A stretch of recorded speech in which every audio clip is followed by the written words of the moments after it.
El amarillo, ¿no? El de abajo, claro, es el huevo de fasciola hepática.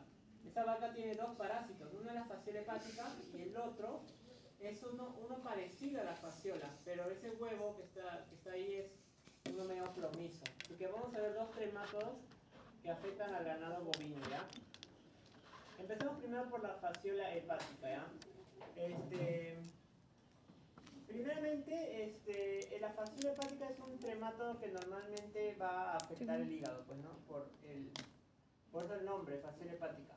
Ahora, ¿dónde se localiza esta fasciola hepática? Recuerden que es en los conductos biliares. Ahí el parásito alcanza la madurez sexual. Pero las formas juveniles son las que van dañando primero los hepatocitos. Bien, entonces fíjense aquí, ¿cómo lo reconozco fácilmente, macroscópicamente, por el aspecto de hoja que posee? ¿Ya? Es plomizo y tiene forma de hoja. Cuando ya lo veo al microscopio, como lo han visto ahora, en el estereoscopio han notado que hay dos ventosas, una ventosa oral en su ápice y sobre todo la ventosa ventral que está ubicada en el medio de los hombros. Bueno, hay algo más que también no sé si lo han notado, que los intestinos son ramificados. ¿Ya? Esa es una de sus características principales. Bien, el huevo que bota es un huevo amarillo y presenta un opérculo, es como un tapón, ¿ya? Acá se nos está de cabeza, presenta un opérculo. Dentro del ciclo de vida hay que tener en cuenta que hay dos hospederos que participan en el ciclo. El hospedero definitivo, que generalmente son los rumiantes, los equinos, los cerdos, los cuyes, los conejos y el ser humano, ¿ya? Somos hospedero definitivo. Y el hospedero intermediario, que viene a ser un caracol, pero de la familia Limnaeidae, ¿ya? Cualquier caracol que pertenezca a esa familia. Entonces fíjense que, bueno, rápidamente en el ciclo, el hospedero definitivo elimina estos huevos en las heces y sale del huevo la larva llamada miracidio, que penetra en el caracol. Y dentro del caracol se forman estadios inmaduros de Sporonquiste redia, y la redia va a desarrollar unas estructuras llamadas cercarias. Estas cercarias salen del caracol y buscan una superficie y ahí pierden su cola, se convierte en metacercaria que está en la pastura. Entonces, cuando uno comprende el ciclo, entiende que cuando uno, por ejemplo, trabaja en establos, quizás tiene contacto con materia fecal y cree que se va a infectar con fasciola, eso es imposible. Porque la forma infectiva, que es la metacercaria, no está en las heces, sino está en la pastura, ¿ya? O en el agua misma, ya de los riachuelos, así. Entonces normalmente no hay riesgo, ¿no? Si entra en contacto con heces. No es infección fecal oral, ¿ya? Pero sí hay que tener cuidado cuando vayamos a zonas endémicas, como toda la sierra del Perú, toda la sierra de Lima, donde hay fasciola y donde la gente pues come ensaladas de repente crudas, pueden persistir las metacercarias, o cuando toman emolientes tibios de repente, ¿no? O mal preparados. La gente también prepara sus emolientes en casa, ¿no? Entonces también puede persistir la metacercaria, ¿ya? Una vez que un hospedero, ya sea el humano, el bovino, ¿no? ingiere la metacercaria, lo que va a pasar es que a nivel intestinal la fasciola juvenil, porque ojo, la fasciola juvenil se libere de la metacercaria, o sea, se rompe la pared y sale la fasciola juvenil. De la fasciola juvenil atraviesa el duodeno hacia afuera, se va hacia afuera y empieza a ir por el peritoneo hasta llegar al hígado. Una vez en el hígado penetra en la cápsula y bueno, va migrando por todo el parénquima, y luego cuando ya es adulto se queda en los conductos biliares. Entonces fíjense, miren el conducto engrosado, hacemos un corte y miren cómo salieron las fasciolas, ¿ya? Pero hay una cosa es hablar del ciclo de la fasciola y otra cosa es hablar de los daños que genera. Porque el daño más importante ocurre cuando los juveniles están migrando por los hepatocitos, ¿ya? Entonces acá tenemos un montón de problemas que va a generar la fasciola hepática. Por ejemplo, ¿no? Acá está miren, este es el juvenil migrando por el parénquima. El juvenil es alargado, no es con forma de hoja, sino alargado. Está migrando por el parénquima hepático y cuando hay un daño en los hepatocitos, va a haber disfunción hepática. Entonces el hígado tiene un montón de funciones, ¿ya? Dentro de ellas, por ejemplo, acá hay un signo clínico, es bastante característico en varias parasitosis, pero sobre todo en fasciola, ¿ya? Es esta de acá. Esta papada que se ha formado se llama edema submandibular, ¿ya? Es un signo clínico muy común. ¿Por qué se da? Porque como hay un daño hepático, no hay buena síntesis de proteínas. Y cuando hay menos proteínas, las paredes celulares, ¿no? Las membranas celulares están más frágiles y el agua sale a los intersticios. Entonces, como acá corre una vena de bastante grosor, de buen calibre, pues sale más agua, justo por esta zona, por eso el edema se ve en la zona submandibular, ¿ya? Es por la baja presión de las proteínas, ¿bien? Bueno, el hígado se encarga de metabolizar la bilirrubina, y si la bilirrubina no se metaboliza, se acumula en los tejidos y hay ictericia, ¿bien? Si el hígado se encarga del metabolismo del nitrógeno. Cuando el nitrógeno no está bien metabolizado, circula por todo el torrente sanguíneo y llega al cerebro.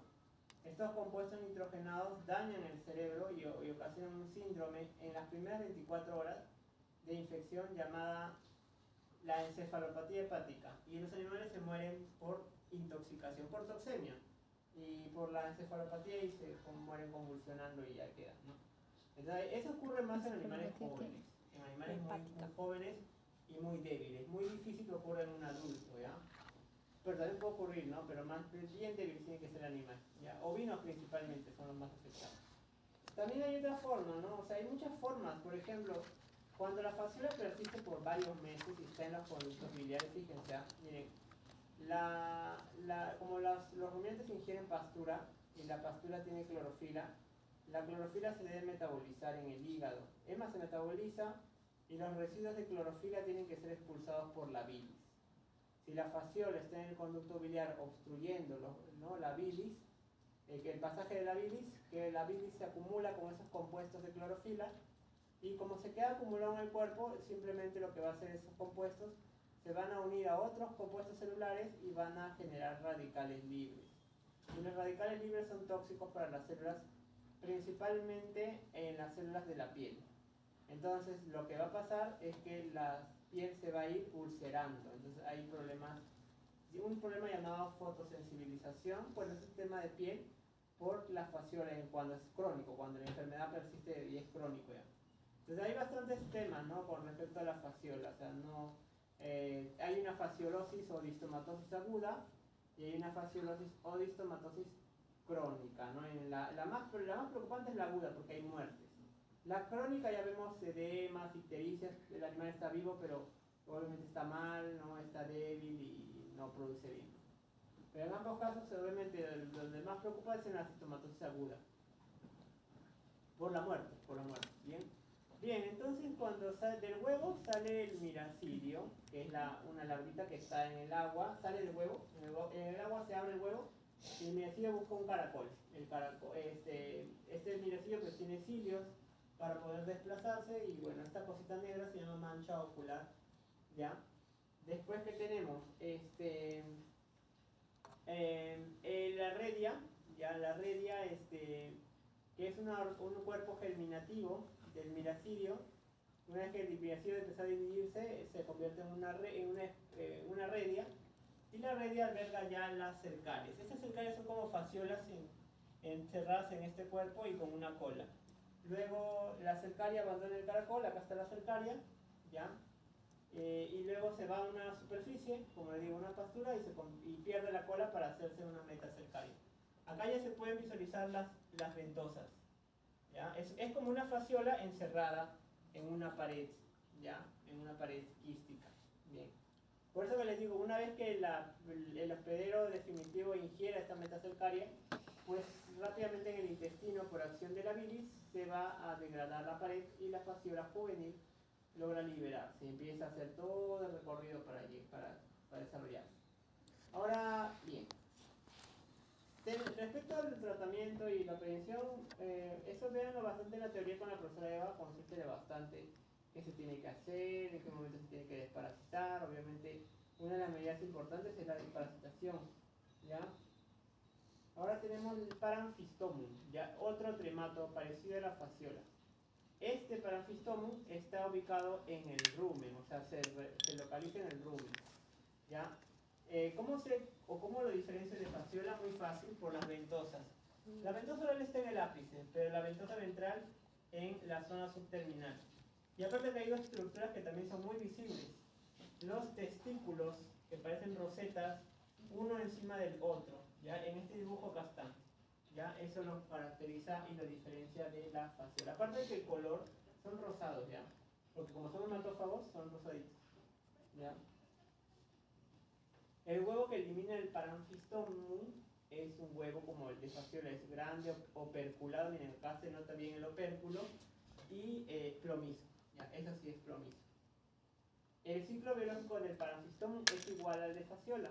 Hay miracidio, hay irredia, cercaria, hay metacercaria, que es la forma infectiva, solamente que el hospedero intermediario, en este caso son los rumiantes los hospederos definitivos, ¿ya?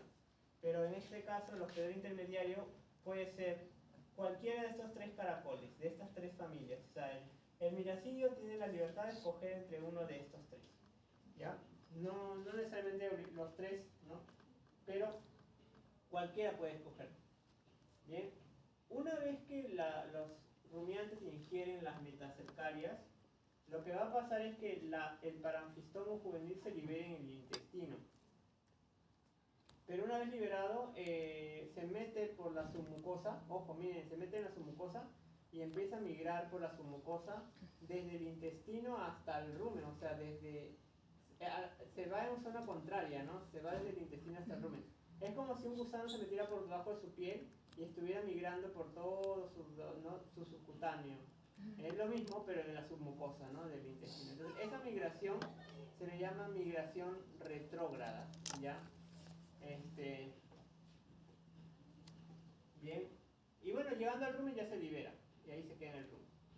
Este es un método para identificar caracoles, solamente con la mano izquierda, la punta del caracol hacia arriba, la boquita del caracol hacia abajo, y a donde apunte, según los manuales, pueden determinar la familia. Así se apunta a la derecha, a la izquierda, hacia abajo, son maneras de identificar caracoles, ¿ya?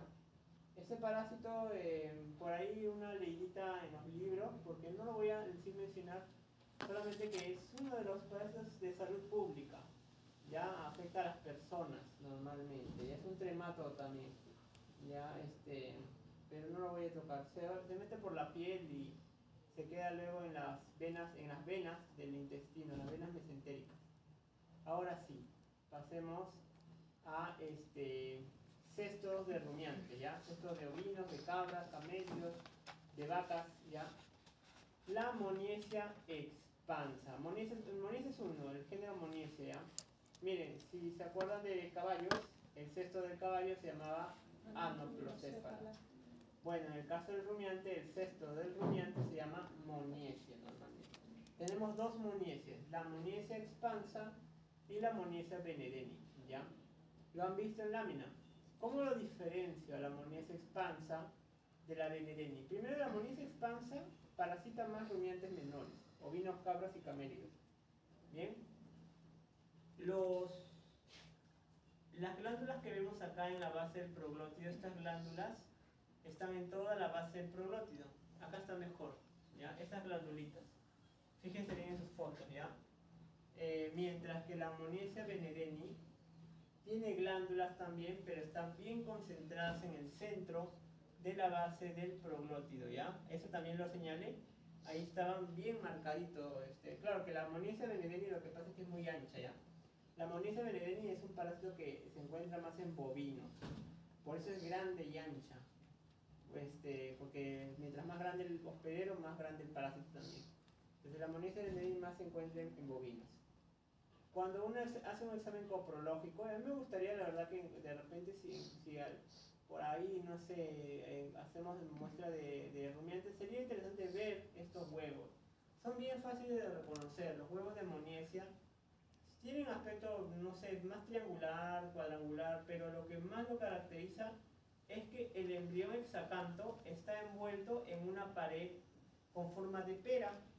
y a esto le llaman aparato piriforme. Uno reconoce este aparato piriforme, ¿no? Y dentro de ellos que está el embrión exacanto y ya detecta ya, dice huevo de Monies. Ya eso quiere decir que además tiene su Monies. ¿Cómo dijo que se llamaba? Aparato piriforme, ¿no? El embrión exacanto está atrapado en el aparato piriforme. Es bien característico este aparato piriforme en el huevo de Monies. Y por eso les digo que sería interesante que viéramos de repente una muestra de rumiante. Cuando les traigo, por ejemplo, le dije para la semana 11 que me traigan intestino. De repente por ahí procesamos y a ver si encontramos. Bien. Tisanosoma actinioides, ¿ya? Es otro cesto de rumiante. En cualquier rumiante lo encontramos, normalmente en ovinos. Ese se encuentra en el intestino delgado. También puede llegar a los conductos biliares y pancreáticos. ¿Ya? Es chiquito, ¿ah? Y ustedes vieron en el frasco, es chiquito. Las Monies son grandes, bastante grandes, pero esto sí es chiquito. Bien. La característica del tisanosoma es que presenta unos festones en cada proglótido. Miren, eran como unas vellosidades, si ustedes revisen su foto y van a ver esos festones. Microscópicamente se ven los festones. Macroscópicamente lo ven como si tuviera un aspecto de alfombra. Véanlo bien, vean bien el frasco y van a ver que parece una alfombra, ¿ya?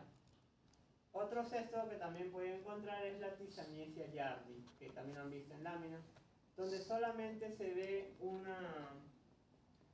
solo aparato reproductor, pero sobre todo este aparato que está acá, muy pegado en la zona lateral, que se llama sacocirro, bien desarrollado, y tiene la posibilidad de que en algunos casos pueda salirse el sacocirro, o sea, se pueda divertir hacia afuera, así como una lengua, ¿ya? El sacocirro, ¿bien? El huevo de las tisanosomas y las tisaniesias salen agrupados, ¿ya? Salen agrupados, o sea, en varios huevos empaquetados, ¿bien? Y bueno, si es un cesto adulto, los cuatro, las dos moniesias, tisanosoma y tisaniesia, pues hay una larva, ¿no? ¿Cuál es la forma larvaria o metacéstodo? El cisticercoide. Por eso que pertenecen a la misma familia que la noprocéfala, porque el ciclo es igual. Dentro del, ¿no? Cuando el animal bota los proglótidos, los huevos son ingeridos por el ácaro oribátido, ¿ya? Así que ya saben más o menos. Y dentro del ácaro oribátido se desarrolla el cisticercoide. Entonces el animal se parasita ingiriendo pastura con los ácaros oribátidos. Bien, hasta ahí es con respecto a cestos adultos. Digo, sí, cestos adultos. Ahora pasamos a los metacestos. Uno de los más importantes y uno de los más peligrosos a nivel de salud pública, el quiste hidatídico. Bien, ahora los rumiantes pasaron a ser hospederos intermediarios de esta larva, ¿no? Esta larva, ¿quién es el adulto? ¿Se acuerdan? Echinococcus. Esa cosita chiquita. Les voy a mostrar un frasco luego, ya la próxima semana ya, porque el Echinococcus es bien, pero bien diminuto, ya. Y está en el perro, ¿no? El hospedero definitivo viene a ser el perro, el que va a portar el Echinococcus en su intestino delgado, pero cuando el hospedero intermediario, ¿quiénes son? Del quiste hidatídico, los rumiantes, los porcinos, los equinos y el ser humano, ¿ya? Si yo me como este hígado con quiste hidatídico, no me voy a parasitar. No me voy a parasitar porque nosotros no somos, estamos comiendo larvas. Nosotros para parasitarnos, para desarrollar ese quiste, tenemos que comernos los huevos del Echinococcus granulus, ¿ya? Es decir, entrar en contacto con materia fecal contaminada de un perrito por ahí, ¿ya? De un perro infectado. Ahora sí, el quiste hidatídico que están viendo acá, este quiste, tiene una estructura bien compleja, ¿ya? Bien compleja esa estructura, porque este quiste presenta doble pared. Esta pared que están acá, que se llama periquiste, no es más que una respuesta inflamatoria del organismo, pero el parásito en sí está compuesto por dos paredes, una pared externa o capa externa o laminar y una capa interna o germinativa, ¿ya? De esta capa germinativa van a germinar unas vesículas llamadas vesículas prolígeras. Y de estas vesículas prolígeras crecen los escólex, que son conocidos como protoescólex. A veces estos protozoles sedimentan y estos sedimentos se llaman arenilla hidratídica, ¿ya? Ahí viene lo peligroso, porque como les digo, cuando una persona se somete a operación, vamos a ver que hacen los cortes y por casualidad el quiste se revienta y la arenilla se va a otras zonas y empiezan a crecer nuevos quistes. Eso es muy peligroso por eso de la arenilla hidratídica. Bien. Esta es la arenilla, un conjunto de protozoles sedimentados. Y bueno, cuando queremos tomar prevención, hay que conocer el ciclo. Bien, el hospedero, bien definitivo, es el perro. El perro no tiene la culpa, ¿ya? Porque el perro, ¿cómo se parasita? Dándole el hígado infectado. Y eso lo hacen constantemente en el campo. Le dan la víscera infectada, el perro obviamente se come los quistes con los protozoles, se liberan los protozoles, se adhieren a la mucosa y fabrican proglótidos para hacerse equinococcus. Luego el perrito anda defecando por ahí y viene un rumiante, un ovino, y se come los huevos del equinococcus. El embrión se libera en el intestino y viaja por la sangre hasta el hígado. Entonces, y al pulmón también, ¿no? Entonces, ya pues, ¿no? Ahí está el ciclo, ¿no? ¿Cómo evitamos? ¿Qué harían ustedes para evitar el desarrollo a nivel ambiental del equinococcus? Despartamos al perro, ¿no? Con praziquantel y no darle la víscera. Y con eso ya acabas con el ciclo, ¿no? Ya, porque al ovino no le pueden hacer nada, ¿ya? Y nosotros cuando vayamos a campo hay que tener cuidado porque en el campo podemos entrar en contacto con pero un perrito de repente parasitado, ¿no? Hay que tener cuidado. No hay que tomar nuestras medidas para no infectarnos también. Y finalmente el Coenurus cerebralis es un metacéstodo que afecta a rumiantes menores, ¿ya? Por su nombre se localiza a nivel cerebral de los ovinos y las cabras, ¿ya? Principalmente ovino. Es como un cisticerco, pero más grande, ¿ya? Y fíjense, morfológicamente es una vesícula con varios escólex invaginados. Acá está la vesícula con todos los escólex invaginados. Un montón de costas blancas son los escólex. Este parásito, este metacéstodo, comprime tanto el cerebro que el animal pues tiene un problema neurológico en el cual se empieza a girar en círculos. Los ovinos, sobre todo los ovinos, empiezan a girar en círculos y a este problema, o la cabeza agachada, a girar en círculos, y a este problema en el campo le conocen como el torneo. El ovino tiene torneo, dice, o modorra. Entonces ya saben, o ya se sospecha del Coenurus cerebral. ¿Cómo es que el ovino llegó a tener ese parásito en su cuerpo? ¿Qué se comió? El ovino tenía que haberse comido un huevo del adulto. Y el adulto se llama Taenia multiceps, ¿ya? Eso es una buscadita en internet, Taenia multiceps. ¿Quién es el hospedero definitivo? El perro, nuevamente, y el zorro, los zorros y los perros. Es por eso que en el campo los zorros bajan a comerse algunos ovinos. Se comen y se parasitan los zorros. Luego por ahí dejan su materia fecal con huevos de Taenia multiceps y los ovinos que andan pasando por ahí se comen. Entonces algunos tienen el riesgo. Esto fue en un caso de Puno. En Puno había torneo, o ese ovino tenía torneo. Le abrimos el cráneo y encontramos el parásito ahí. Se nota en las meninges ya más delgada y ¿cómo se llama? El tremendo parásito. Lo sacamos, ahí está, el parásito lo sacamos hasta mejor, la imagen se ve mejor acá, y bueno, eso fue, ¿no? La única manera de prevenir esto es desparasitando a los perros con praziquantel y no darle los sesos de repente, ¿no? Y sobre todo evitar el tema de el problema va a ser los zorros. Hay coenuros de zoonóticos, hay que tener cuidado, ¿ya? Aquellas personas que les gustan acampar, no sé, en lugares, ¿no? De la sierra, sobre todo, bueno, en Puno, en Cusco, por ahí que les encanta, ¿no? Andar en el bosque, van a tener contacto con ese de zorro y presente cenurosis, ¿no? La famosa cenurosis. ¿Bien? ¿Preguntas, chicos?